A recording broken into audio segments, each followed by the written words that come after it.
Hey gang, doing something a little different for this episode of Uncle Josh's True Scary Stories. Going to narrate a few Kwaidan stories, which is a reference to Japanese ghost stories or tales of the strange. It's a little bit offbeat, and before I go any further, I'm sure I mispronounced a ton of things here, so don't get on my ass for that. Just sit back and enjoy the stories for what they are. Or just annihilate me in the comments, whatever you want to do. Everybody, thanks for listening. Sit back and enjoy these really cool stories of Japanese lore. I present to you, Kwaidan. Mujina. On the Akasuka Road in Tokyo, there is a slope called Kinokuni-zaka, which means the slope of the province of Ki. On one side of this slope, you see an ancient moat, deep and very wide, with high green banks rising up to some place of gardens. And on the other side of the road extend the long and lofty walls of an imperial palace. Before the era of street lamps and rickshaws, this neighborhood was very lonesome after dark, and belated pedestrians would go miles out of their way rather than mount the Kinokuni-zaka alone after sunset. All because of a Mujina that used to walk there. The last man who saw the Mujina was an old merchant of the Kyobashi quarter who died about 30 years ago. This is the story as he told it. One night, at a late hour, he was hurrying up the Kinokuni-zaka when he perceived a woman crouching by the moat, all alone and weeping bitterly. Fearing that she intended to drown herself, he stopped to offer her any assistance or consolation in his power. She appeared to be a slight and graceful person, handsomely dressed, and her hair was arranged like that of a young girl of a good family. "Ojochu!" he exclaimed, approaching her. "Ojochu, do not cry like that." Ojochu is a polite form of address used in speaking to a young lady who one does not know. "Ojochu," he said, "tell me what the trouble is, and if there be any way to help you, I shall be glad to help you." He really meant what he said, for he was a very kind man. But she continued to weep, hiding her face from him with one of her long sleeves. "Ojochu," he said again, as gently as he could, please listen to me. This is no place for a young lady at night. Do not cry, I implore you. Only tell me how I may be of some help to you." Slowly she rose up, but turned her back to him, and continued to moan and sob behind her sleeve. He laid his hand lightly upon her shoulder and pleaded, "Ojochu, listen to me, just for one moment." Then the Ojochu turned around and dropped her sleeve and stroked her face with her hand, and the man saw that she had no eyes, or nose, or mouth, and he screamed and ran away. Up Kinokuni-zaka he ran, and all was black and empty before him. On and on he ran, never daring to look back, and at last he saw a lantern, so far away that it looked like the gleam of a firefly, and he made for it. It proved to be only the lantern of an itinerant soba seller, who had set down his stand by the roadside. Any light and any human companionship was good after that experience, so the man flung himself down at the feet of the soba seller, crying out, "Ah! Ah!" The soba man said, "Hey, what is the matter with you? Anybody hurt you?" No one hurt me," panted the man. Only... Ah! "Only scared you?" queried the peddler, unsympathetically. "Were they robbers?" Not robbers, gasped the terrified man. I saw a woman. I saw a woman by the moat, and she showed me... I cannot tell you what she showed me." "Hey," said the soba man, "was it anything like this that she showed you?" And the man stroked his own face, which therewith became like unto an egg. No eyes, no nose, no mouth. And simultaneously, his lantern went out.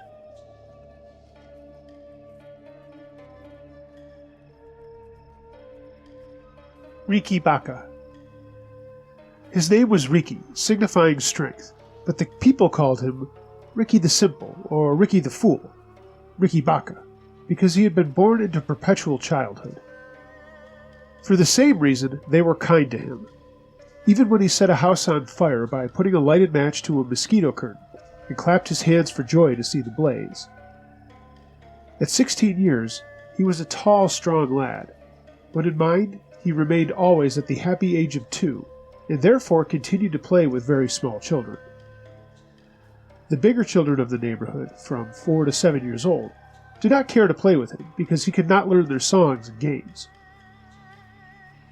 His favorite toy was a broomstick, which he used as a hobby horse, and for hours at a time he would ride on that broomstick, up and down the slope in front of my house, with amazing peals of laughter. But at last, he became troublesome by reason of his noise, and I had to tell him that he must find another playground. He bowed submissively and then went off, sorrowfully trailing his broomstick behind him.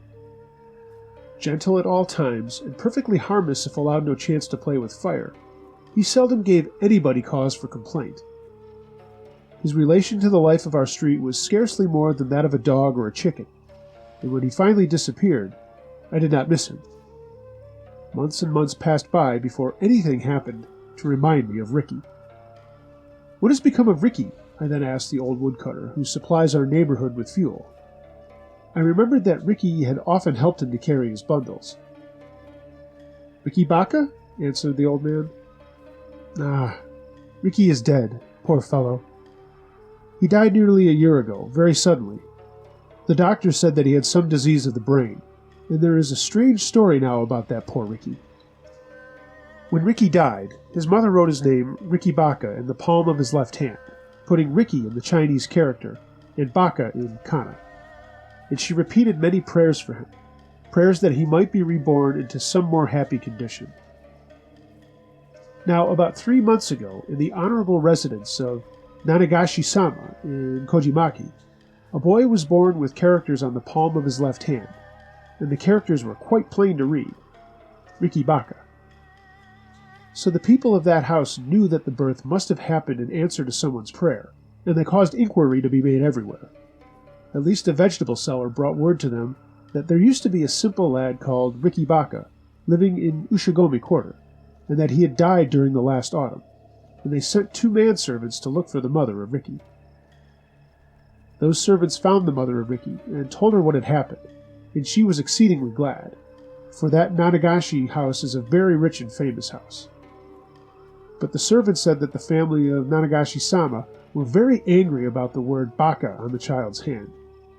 "And where is your Riki buried?" the servants asked. "He is buried in the cemetery of Zendoji," she said. "Please give us some of the clay to his grave," they requested. So she went with them to the temple Zendoji and showed them Riki's grave, and they took some of the grave clay away with them, wrapped up. They gave Riki's mother some money, 10 yen. "But what did they want with the clay?" I inquired. "Well," the old man answered, "you know that it would not do to let the child grow up with that name on his hand, and there is no other means of removing characters that come in that way upon the body of a child. You must rub the skin with clay taken from the grave of the body of the former birth."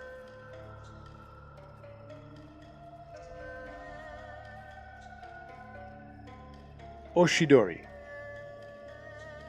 There was a falconer and hunter named Sonjo, who lived in the district called Temuranogo of the province of Mutsu.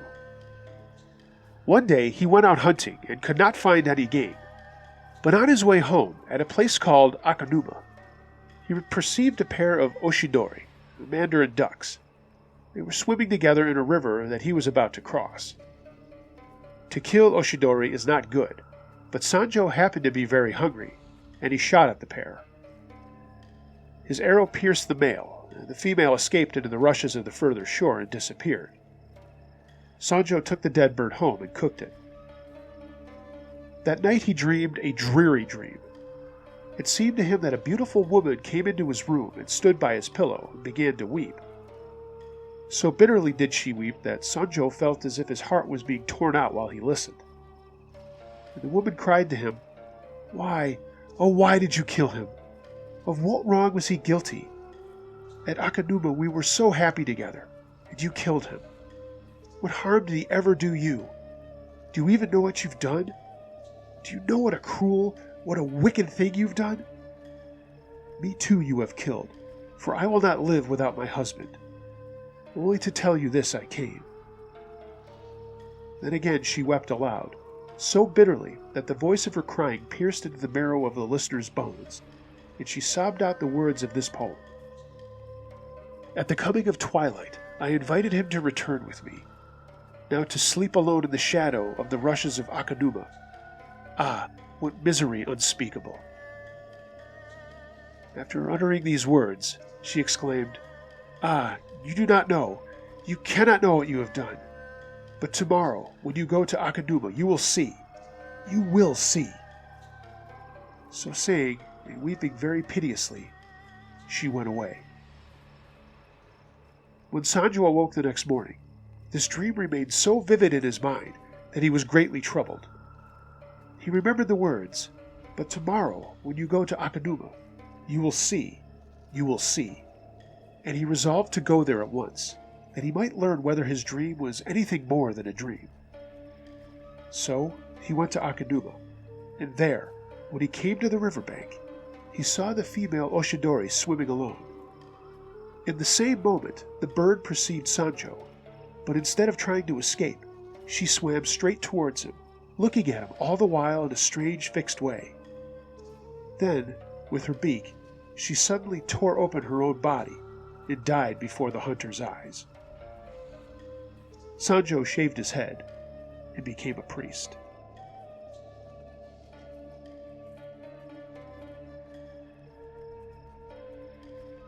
The story of O-Tei.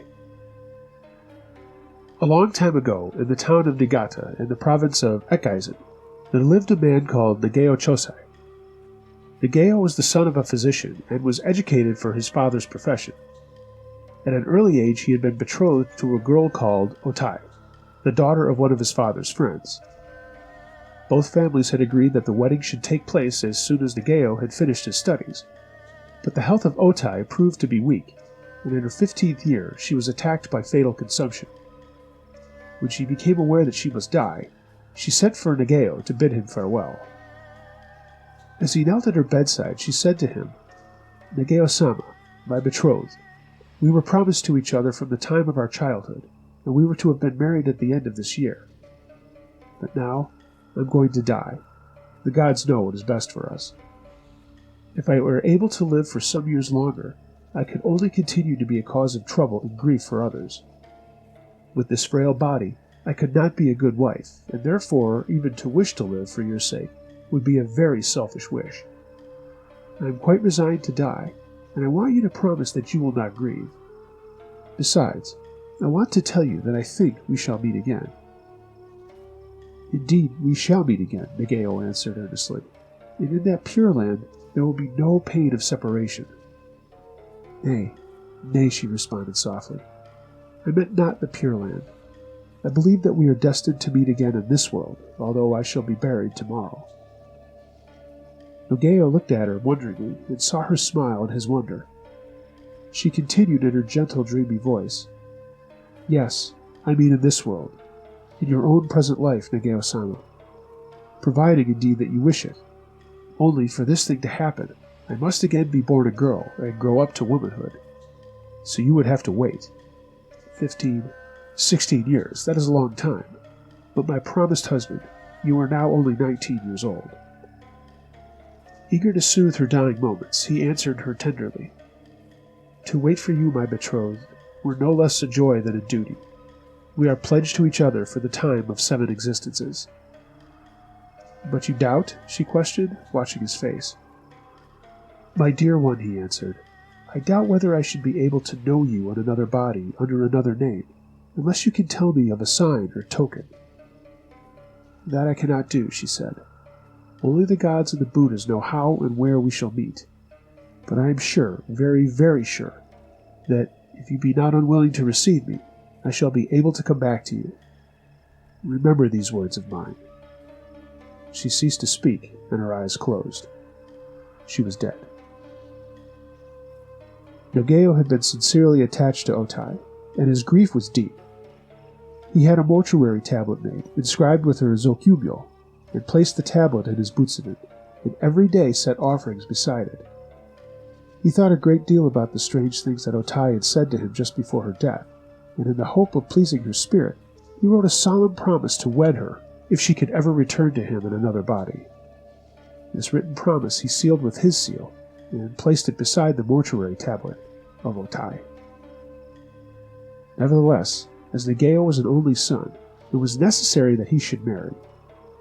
He soon found himself obliged to yield to the wishes of his family, and to accept a wife of his father's choosing. After his marriage, he continued to set offerings before the tablet of O-Tei, and he never failed to remember her with affection. But by degrees, her image became dim in his memory, like a dream that is hard to recall, and the years went by. During those years, many misfortunes came upon him. He lost his parents by death, and then his wife and his only child, so that he found himself alone in the world. He abandoned his desolate home, and set out upon a long journey in the hope of forgetting his sorrows. One day, in the course of his travels, he arrived at Ikeo, a mountain village still famed for its thermal springs, and for the beautiful scenery of its neighborhood. In the village inn at which he stopped, a young girl came to wait upon him, and, at the first sight of her face, he felt his heart leap as it had never leaped before. So strangely did she resemble O-Tei, that he pinched himself to make sure that he was not dreaming. As she went and came, bringing fire and food or arranging the chamber of the guest, her every attitude and motion revived in him some gracious memory of the girl to whom he had been pledged in his youth. He spoke to her, and she responded in a soft, clear voice, with which the sweetness saddened him with the sadness of other days. Then, in great wonder, he questioned her, saying, "Elder sister, so much do you look like a person whom I knew long ago, that I was startled when you first entered this room. Pardon me, therefore, for asking, what is your native place, and what is your name?"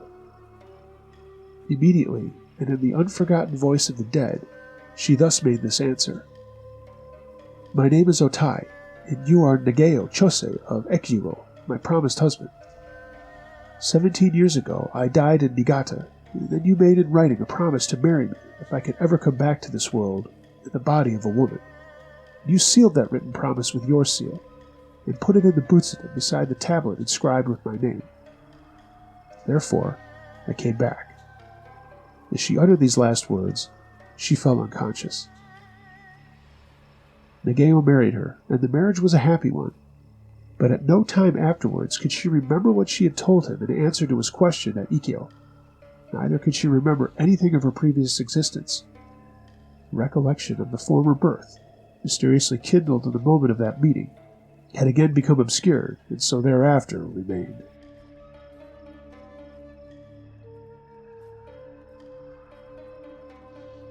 Yuki-Onna. In a village of Musashi Province, there lived 2 woodcutters, Mosaku and Minokichi. At the time of which I am speaking, Mosaku was an old man, and Minokichi, his apprentice, was a lad of 18 years. Every day they went together to a forest situated about 5 miles from their village. On the way to that forest, there is a wide river to cross, and there is a ferry boat. Several times a bridge was built where the ferry is, but the bridge was each time carried away by a flood. No common bridge can resist the current there when the river rises. Mosaku and Minokichi were on their way home one very cold evening, when a great snowstorm overtook them. They reached the ferry, and they found that the boatman had gone away, leaving his boat on the other side of the river. It was no day for swimming, and the woodcutters took shelter in the ferryman's hut, thinking themselves lucky to find any shelter at all. There was no brazier in the hut, nor any place to make a fire. It was only a 2-mat hut with a single door, but no window. Mosaku and Minokichi fastened the door and lay down to rest, with their straw raincoats over them. At first, they did not feel very cold, and they thought the storm would soon be over. The old man almost immediately fell asleep, but the boy, Minokichi, lay awake for a long time, listening to the awful wind and the continual slashing of the snow against the door. The river was roaring, and the hut swayed and creaked like a junk at sea. It was a terrible storm, and the air was every moment becoming colder, and Minokichi shivered under his raincoat. But at last, in spite of the cold, he too fell asleep. He was awakened by a showering of snow in his face. The door of the hut had been forced open, and by the snowlight, he saw a woman in the room, a woman all in white. She was bending over Mosaku and blowing her breath upon him. and her breath was like a bright white smoke. Almost in the same moment, she turned to Minikichi and stooped over him. He tried to cry out, but found that he could not utter any sound. The white woman bent down over him, lower and lower, until her face almost touched him, and he saw that she was very beautiful, though her eyes made him afraid. For a little time she continued to look at him. Then she smiled and she whispered, "I intended to treat you like the other man, but I could not help feeling some pity for you, because you are so young. You are a pretty boy, Minikichi, and I will not hurt you now. But if you ever tell anybody, even your own mother, about what you have seen this night, I shall know it, and then I will kill you. Remember what I say." With these words, she turned from him and passed through the doorway. Then he found himself able to move, and he sprang up and looked out. But the woman was nowhere to be seen, and the snow was driving furiously into the hut. Minikichi closed the door and secured it by fixing several billets of wood against it.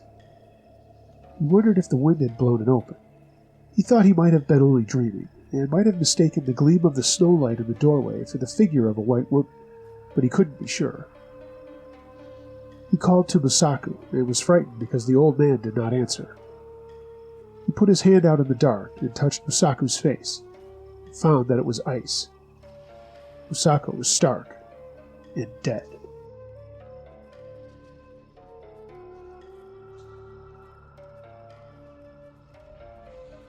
Ubazakara. 300 years ago, in the village called Asamemura and the district called Onsegori, in the province of Iyo, there lived a good man named Tokubei. This Tokubei was the richest person in the district, and the mirosa, or headman of the village. In most matters, he was fortunate, but he reached the age of 40 without knowing the happiness of becoming a father. Therefore, he and his wife, in the affliction of their childlessness, addressed many prayers to the divinity Fudumyo, who had a famous temple called Saihoji in Asamemura. At last their prayers were heard. The wife of Tokubei gave birth to a daughter. The child was very pretty. She received the name of Tsuyu. As the mother's milk was deficient, a milk nurse called Osode was hired for the little one. Otsuyu grew up to be a very beautiful girl, but at the age of 15 she fell sick, and the doctors thought she was going to die. At that time, the nurse Osode, who loved Otsuyu with a real mother's love, went to the temple and fervently prayed to Fudu-sama on behalf of the girl. Every day for 21 days, she went to the temple and prayed. And at the end of that time, Otsuyu suddenly and completely recovered. There was a great rejoicing in the house of Tokubei, and he gave a feast to all of his friends in celebration of the happy event. But on the night of the feast, the nurse Osode was suddenly taken ill, and on the following morning, the doctor who had been summoned to attend to her announced that she was dying. The family, in great sorrow, gathered about her bed to bid her farewell, but she said to them, "It's time that I should tell you something which you do not know. My prayer has been heard. I besought Fudu-sama that I might be permitted to die in the place of Otsuyu. This great favor has been granted to me. Therefore, you must not grieve about my death. But I have one request to make. I promised Fudu-sama that I would have a cherry tree planted in the garden of Saihoji for a thank offering and a commemoration. Now, I shall not be able myself to plant the tree there, so I must beg you that you will fulfill that vow for me. Goodbye, dear friends, and remember that I was happy to die for Otsuyu's sake." After the funeral of Osode, a young cherry tree, the finest that could be found, was planted in the garden of the temple by the parents of Otsuyu. The tree grew and flourished, and on the 16th day of the second month of the following year, the anniversary of Osode's death, it blossomed in a wonderful way. So it continued to blossom for 254 years, always upon the 16th day of the second month, and its flowers, pink and white, were like the nipples of a woman's breasts bedewed with milk, and the people called it Ubazakara, the cherry tree of the milk nurse.